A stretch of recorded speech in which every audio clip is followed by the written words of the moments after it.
বিসমিল্লাহির রহমানির রহিম। প্রিয় দেশবাসী, আসসালামু আলাইকুম। অসভ্যতার একটা সীমা থাকে, গুন্ডামি সন্ত্রাসীর একটা সীমা থাকে, এরা সীমা ছাড়িয়ে গেছে। কাজে এখন আমাদের সকল নেতাকর্মী সবাইকে রুখে দাঁড়াতে হবে। 2024 সালের 7 জুলাই থেকে ছাত্ররা আন্দোলন শুরু করে, কোটা কোটা কিন্তু ছিল না, আমি বাতিল করে দিয়েছিলাম। অথচ সেই কোটা আন্দোলন আবার তারা শুরু করে, তাদের সাথে আলোচনা হয়, তাদের সব দাবি মেনে নেওয়া হয়।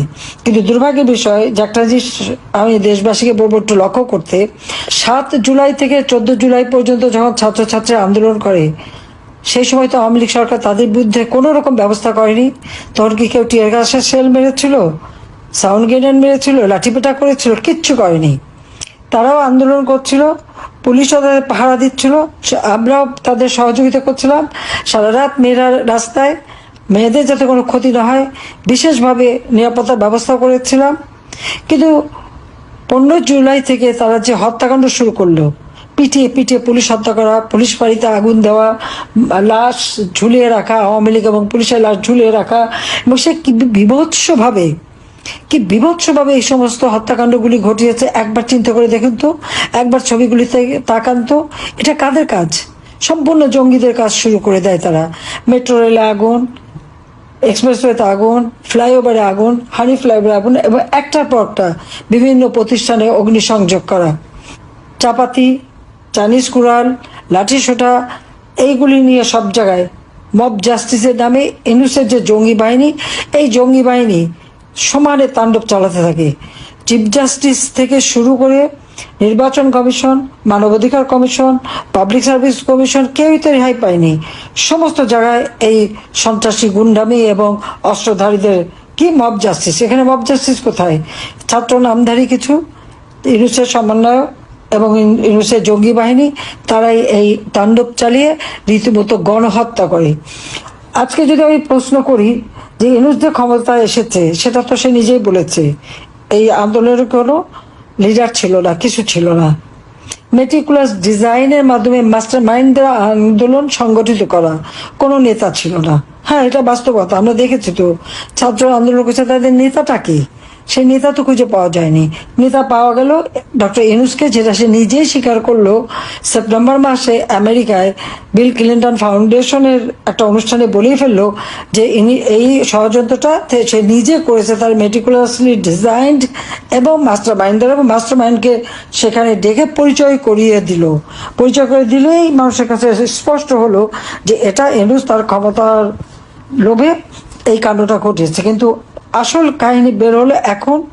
আজকে আমার সেন্ট মার্টিন দ্বীপ নেই, আজকে সেখানে করিডোরের নামে আমাদের মিয়ানমার বর্ডার, বাংলাদেশের অরক্ষিত, এবং পার্বত্য চট্টগ্রাম থেকে কক্সবাজার আমাদের সম্পূর্ণ অরক্ষিত অবস্থা হয়ে গেছে, যেখানে আমাদের স্বাধীনতা সার্বভৌমত্ব আজকে প্রশ্নের সম্মুখীন। কিন্তু জুলুম অত্যাচার কিন্তু থেমে নাই। এ পর্যন্ত হিসাব করে দেখেছি, আওয়ামী লীগ, মুক্তিযোদ্ধা 14 দল সহ 1,37,000 মানুষকে গ্রেপ্তার করেছে। হ্যাঁ, সামান্য কিছু কিছু হয়তো জামিন পেয়েছে, আবার তাদের মামলা দিয়েছে। বয়স্ক যারা হয়তো রাজনীতি থেকে অবসর নিয়েছে, তাদেরকেও তো ছাড়েনি। চলতে পারে না, হাঁটতে পারে না, তাদের ধরে নিয়ে আসা।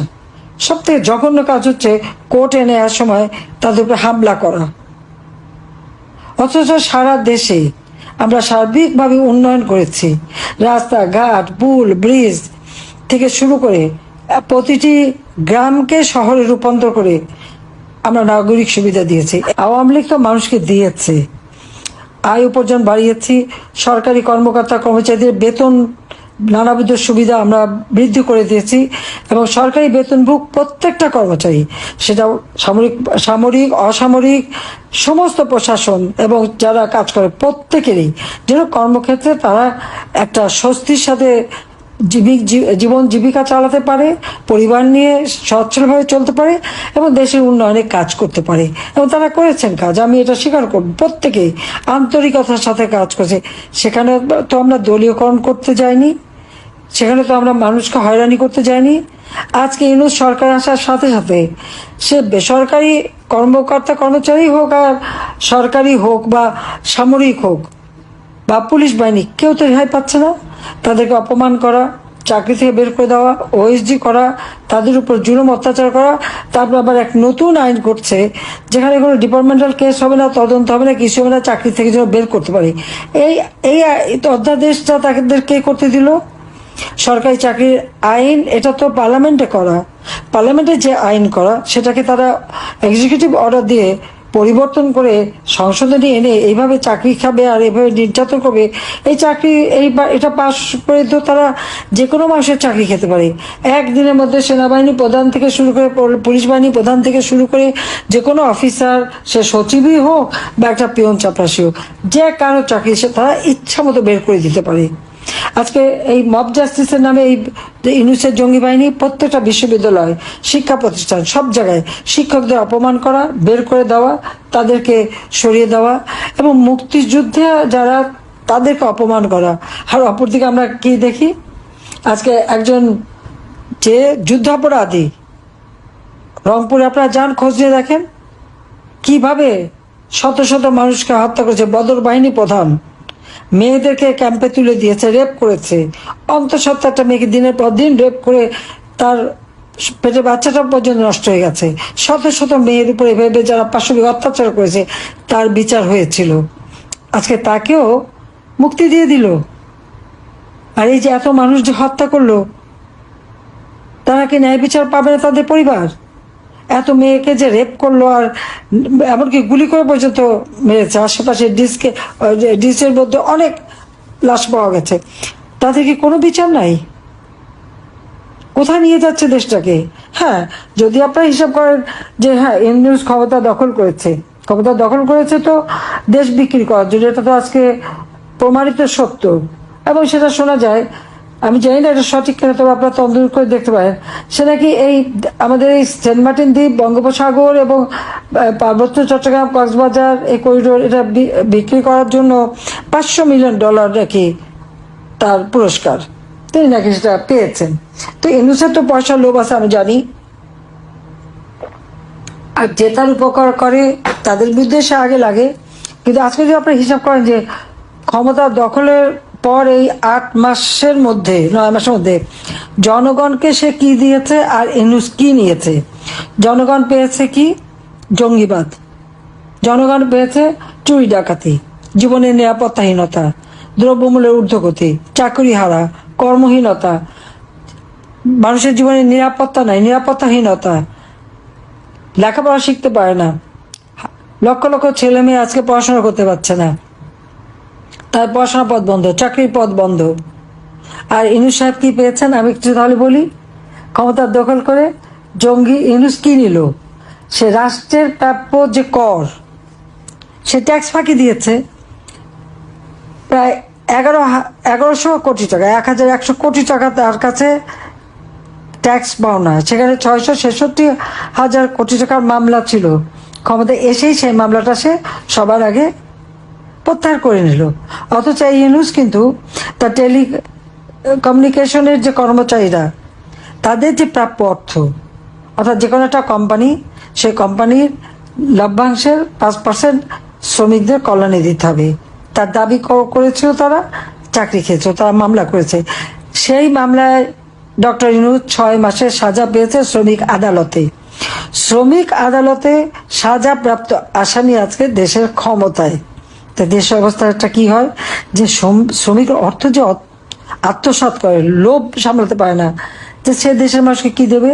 হ্যাঁ, নিজের নিতে পারে, সে নিজের করে ঝোল টেনে নিয়ে গেছে। এমনকি শ্রমিকদের সাথে তার একটা চুক্তি হয়ে তাদের যে প্রাপ্য টাকা দেবে বলে সে টাকা একটা ব্যাংকে রেখেছিল, সেখান থেকে আবার 25 কোটি 12 লাখ টাকা চুরি করে সেই টাকা দিয়ে আবার ঘুষ দিয়েছিল 2 শ্রমিক নেতা এবং আইনজীবী তাদেরকে। এবং সেখানেও তার একটা মামলা, এই মামলা সহ দুর্নীতি দমন কমিশন টেলিকমিউনিকেশনের এবং গ্রামীণ ব্যাংকের যে টাকা সে পাচার করেছে তার জন্য 5টা মামলা ছিল। ইউনূস ক্ষমতা এসে সাথে সাথে সব মামলা প্রত্যাহার, এমনকি তার সাজা পর্যন্ত প্রত্যাহার করে নিয়েছে।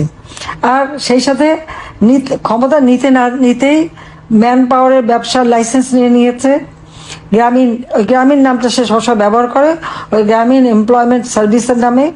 তারপরে গ্রামীণ টেলিকম ডিজিটাল ওয়ালেট অর্থাৎ এই বিকাশ নগদের মতো টাকা লেনদেন করা সেই ব্যবসাও নিয়েছে। ভবিষ্যতে আর অন্য কেউ এই ব্যবসা করতে পারবে না, সব ব্যবসা তার নিজের। সেই ব্যবসা তার এখন মানে কুক্ষিগত। গ্রামীণ ইউনিভার্সিটির অনুমোদন পেয়েছে, সামাজিক হেলথ লাইসেন্স পেয়ে গেছে।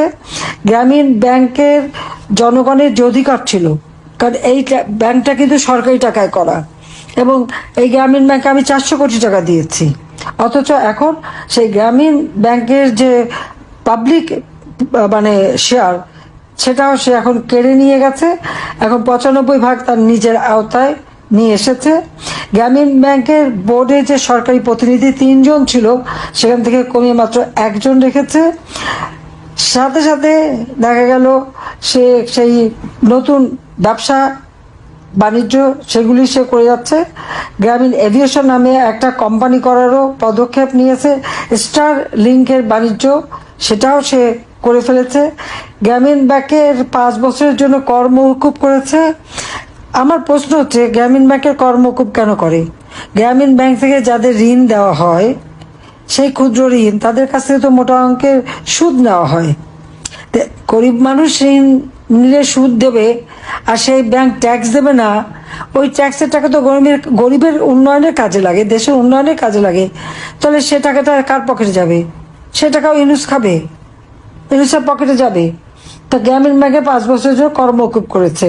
সমাজ কল্যাণ মন্ত্রণালয়ের সামাজিক নিরাপত্তা, আপনারা জানেন সব ডিজিটাল সিস্টেম, কিন্তু আমরা সামাজিক নিরাপত্তা যাদেরকে এই বয়স্ক ভাতা, বিধবা ভাতা, প্রতিবন্ধী ভাতা, দুস্থ মুক্তিযোদ্ধাদের ভাতা আমরা যা দিই, এটা কিন্তু ডিজিটাল পদ্ধতিতে তাদের কাছে মোবাইল ফোনের মাধ্যমে চলে যায়, আর যারা বয়োবৃদ্ধ তাদের পোস্ট অফিসে চলে যায়।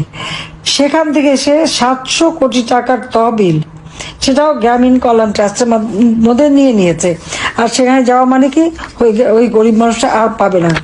এমনকি 2024 সালে আমি যে বাজেট দিয়ে এসেছিলাম, 7,97,000 কোটি টাকা বাজেট, সেই বাজেটের এই যে টাকাগুলি ছিল, সামাজিক নিরাপত্তার টাকা, ছেলে মেয়েদের বৃত্তির টাকা এবং কর্মসংস্থানের টাকা, সব কিন্তু মেরে দিয়েছে। কোথায় গেল সে টাকা? সেই হিসাবটা কে দেবে?